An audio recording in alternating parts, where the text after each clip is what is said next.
5장 18절 같이 읽습니다. 데살로니가전서 5장 18절입니다. 범사에 감사하라. 이것이 그리스도 예수 안에서 너희를 향하신 하나님의 뜻이니라. 아멘. 자, 우리 좌우분들 다시 인사 나눕니다. 네, 감사합니다. 승리하셨습니다.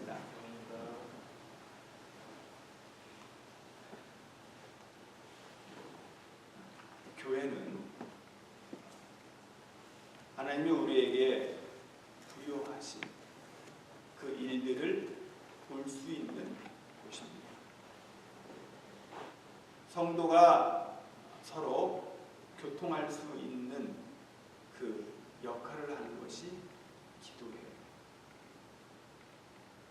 교회 안에서는 같은 기도 제목을 가지고 기도할 수 있습니다. 기도가 우리에게 있어서 가장 큰 무기요, 권능이라고 하는 것이죠. 두나미스, 이 권능이라고 하는 것은 우리가 마음을 다 쏟을 때에 하나님께서 뜻하지 않는 일들을 허락하십니다. 기도가 있는 교회는 살아있고 꿈이 있고 비전이 있습니다.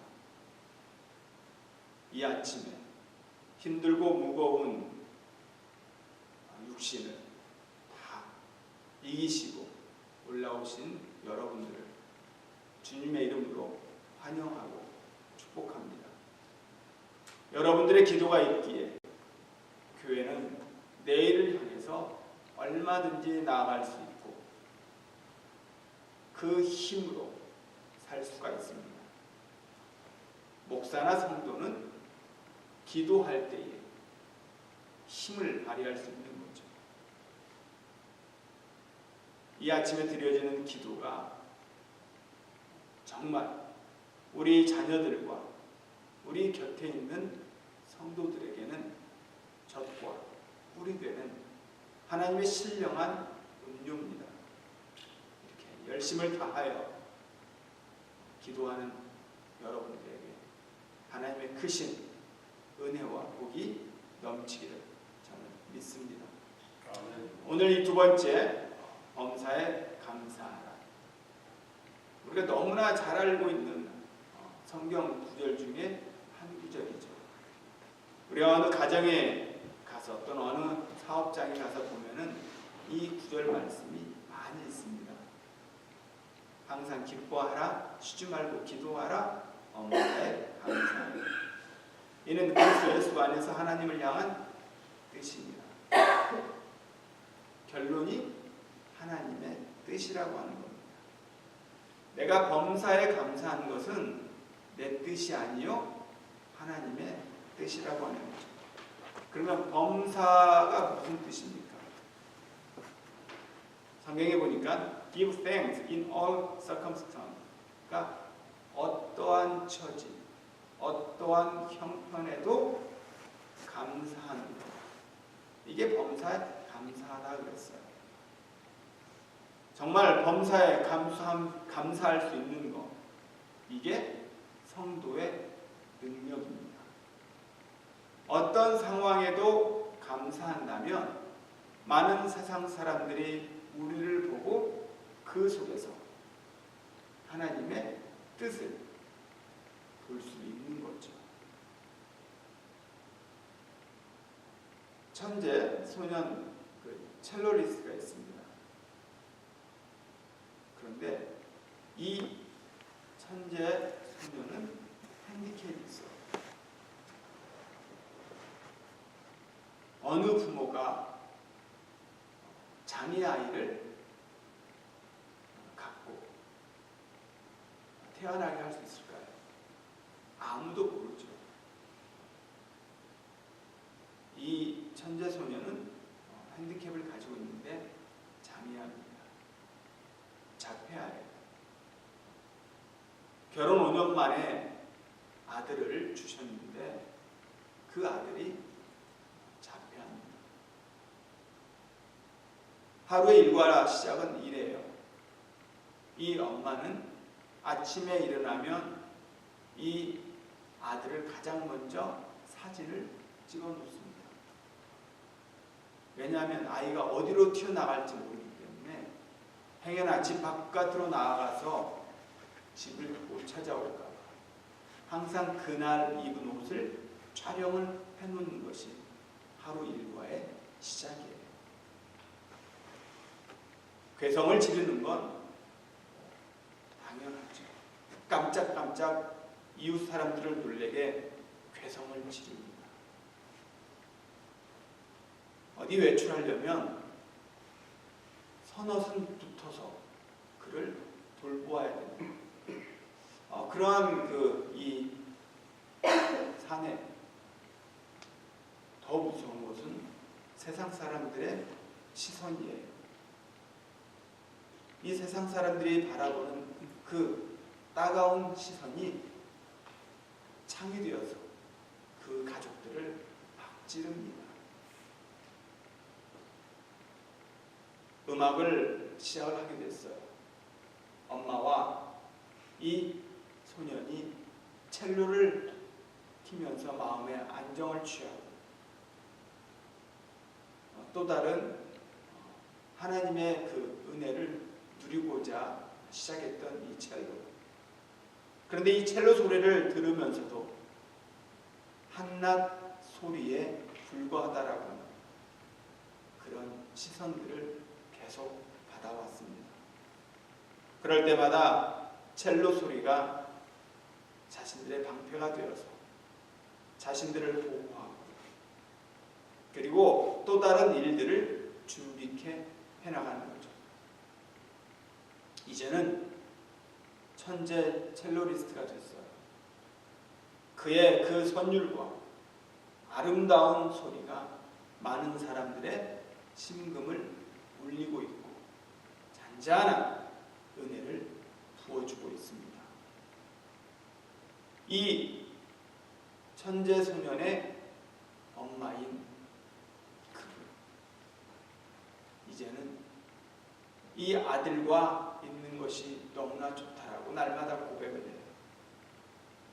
하루를 같이 시작할 수 있는 그 자체가 기쁘다라고 하는 겁니다.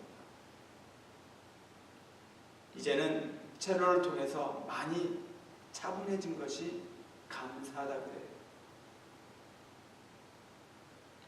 우리는 감사할 조건이 많습니다. 아들과 함께하는 것이 뭐 되더라도 감사해요. 우리는 둘셋 다 있잖아요. 한번 감사해 보셨습니까? 우리 자녀들과 함께 시작하는 것이 차분해진 것이 감사하다. 우리는 얼마나 똑똑하고 핸섬한 자녀들이 많습니까? 그러한 거에 대해서 우리가 감사해 본 적이 있나요? 이처럼 범사에 감사하다라고 하는 것은 어떤 형편에 있을지라도 이것도 괜찮아 라고 감사하는 거죠. 제가 재밌는 이야기 하나 할까 합니다.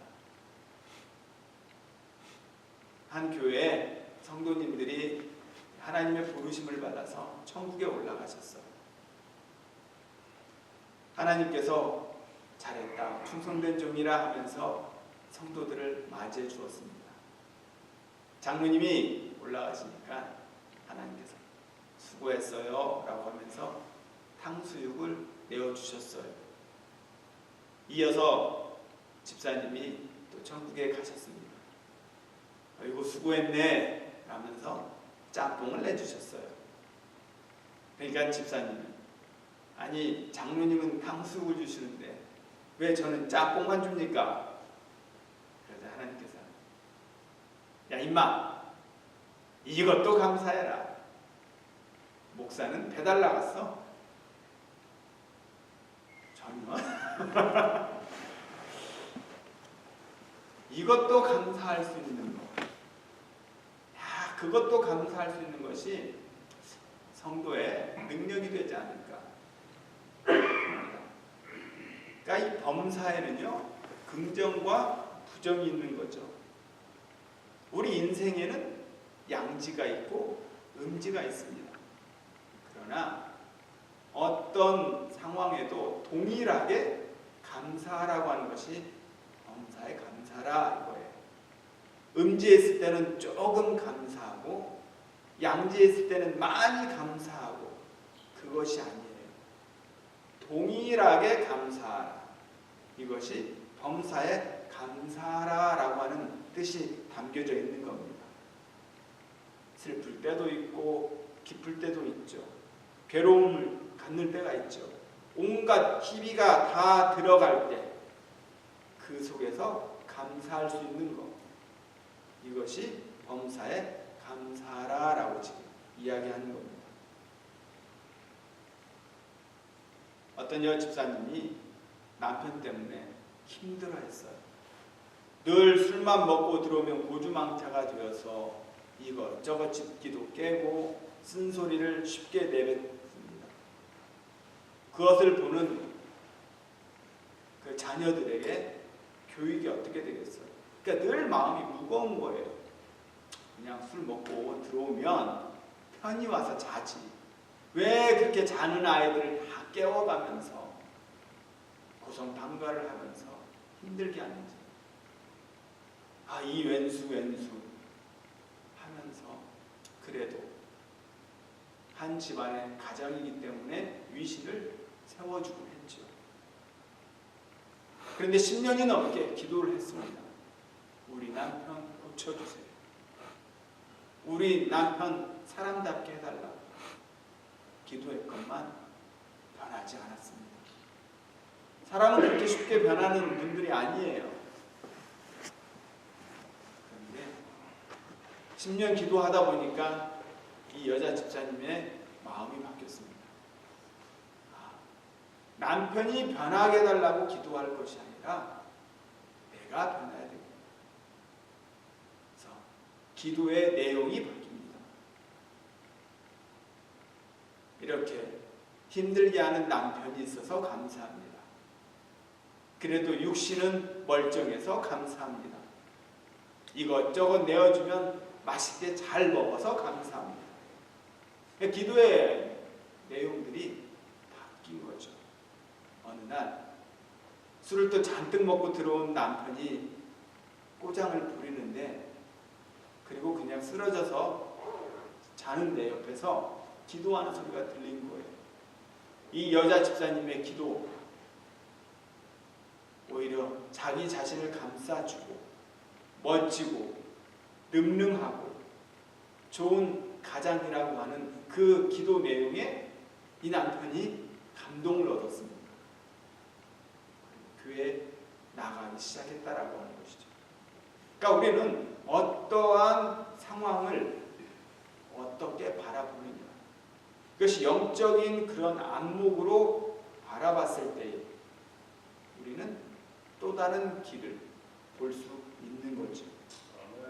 이해가 안 되고 설명할 수 없는 일들이 우리 주변에는 아주 많습니다. 저와 여러분이 다 겪은 일이죠. 그러나 그것을 해석하고 그것을 풀어가는 것은 다 다른 거죠. 그런데 하나님이 답을 주셨어요. 어떻게 풀어가라? 범사에 감사. 이것이 우리 인생살이 얽히고 설킨 그 문제의 킵니다. 감사하면 풀린다라고 하는 거죠. 우리 안에 있는 갈등, 이러한 것들도 감사로 돌리면 쉽게 풀어갈 수 있다라고 하는 것입니다. 이게 하나님의 뜻이에요. 우리는 기도하면서 주님, 이 문제를 해결해 주세요라고 많이 기도를 하죠. 그러나 성경은 이미 그 답을 다 주셨어요. 감사하라 이거죠. 혹시 부도를 맞았습니까? 또 다른 문제로 인해서 심령이 약해졌습니까? 그때 감사하십시오. 감사는 우리를 더 능력의 소유자로 만들어가는 원동력이 될 수 있다, 이겁니다.